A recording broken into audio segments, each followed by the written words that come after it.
Tu fais de la boxe ou un autre sport de combat et tu penses que si tu te mets à la musculation, tu vas devenir trop lent et que tu vas perdre tout ton cardio. The first ones to go were the fatties.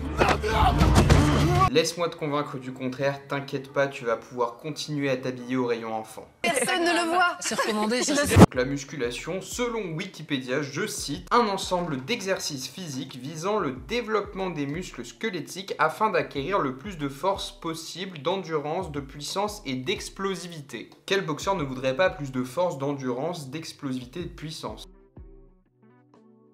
Je suis parti dans les méandres de YouTube et je suis allé chercher des archives vraiment lointaines. Je suis tombé sur des vidéos d'entraînement de Rocky Marciano dans les années 1940 à peu près, sur lesquelles en fait on voit qu'il utilise pas mal d'exercices déjà de poids de corps et qu'il utilise aussi des exercices de lancer de rochers. Donc il prenait tout simplement des rochers et il les lançait droit devant et il enchaînait ça pendant peut-être même des heures en fin de compte. C'est un système d'entraînement assez archaïque, mais bon, c'est quand même apparenté à de la musculation parce qu'en fait il bouge une charge libre. La plupart du temps, quand ton coach te dit pas de musculation, lui, ce qu'il a en tête, en fait, c'est le bodybuilding. C'est quoi? C'est simplement le fait d'avoir une meilleure esthétique et d'accroître ta masse musculaire. Là, je suis d'accord, ça n'a pas un grand intérêt en boxe parce qu'en fait, le but de la boxe, c'est pas forcément l'esthétique.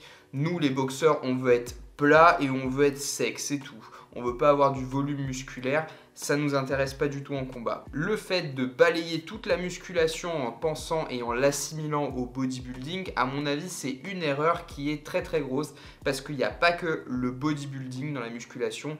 Pour moi, c'est du renforcement musculaire et il y a plein de trucs. Il y a par exemple le crossfit, il y a la force olympique, il y a la pliométrie, il y a le circuit training, il y a plein de trucs qui font en fait que tu peux être un meilleur athlète. Dans toutes ces méthodes que je t'ai citées, en fait, tu vas mettre l'accent sur tout ce qui est mouvement polyarticulaire. Donc les mouvements polyarticulaires, tout simplement, c'est quoi? C'est les mouvements qui vont mobiliser plusieurs groupes musculaires.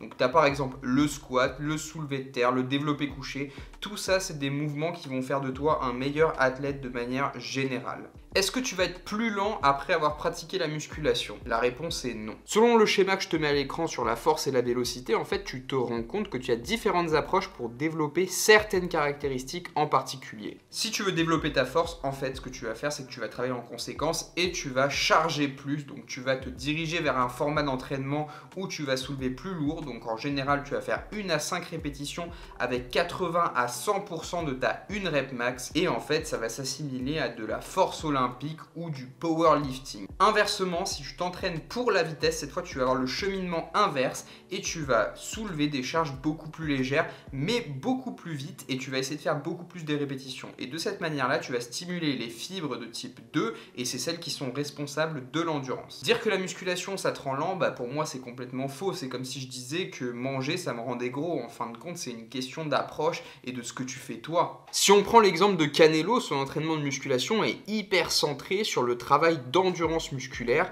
et comme je vous le dis, il y a beaucoup d'exercices polyarticulaires qui font que c'est un athlète très très complet. Il va pas travailler avec des charges extrêmement lourdes en fin de compte, même si c'est quand même un poids moyen qui va boxer même en mi-lourd et en lourd léger, c'est quand même un athlète qui va garder dans sa routine d'entraînement cette manière de s'entraîner avec des poids plutôt légers et qui va favoriser justement un travail d'endurance musculaire. Ce qu'il est très intéressant d'observer, c'est que son préparateur physique, il mixe les exercices de renforcement musculaire et les exercices de cardio dans la même séance. En fait, Canelo, il travaille surtout en faisant des circuits training et du cross-training de manière générale. Il y a beaucoup d'exercices avec de la pliométrie, il y a beaucoup d'exercices avec des bandes élastiques, donc c'est vraiment une approche complètement différente de l'image qu'on peut avoir traditionnellement de la musculation. Mais n'oublie pas un truc, boxe et musculation, c'est deux choses complètement différentes. Si tu veux exceller en boxe, il faut que tu travailles ta technique en boxe. Moi, je vois plein de vidéos avec des gens qui te disent si tu veux frapper plus fort, fais tel ou tel exercice. Ça marche pas comme ça. En fin de compte, ce qu'il faut faire, c'est se concentrer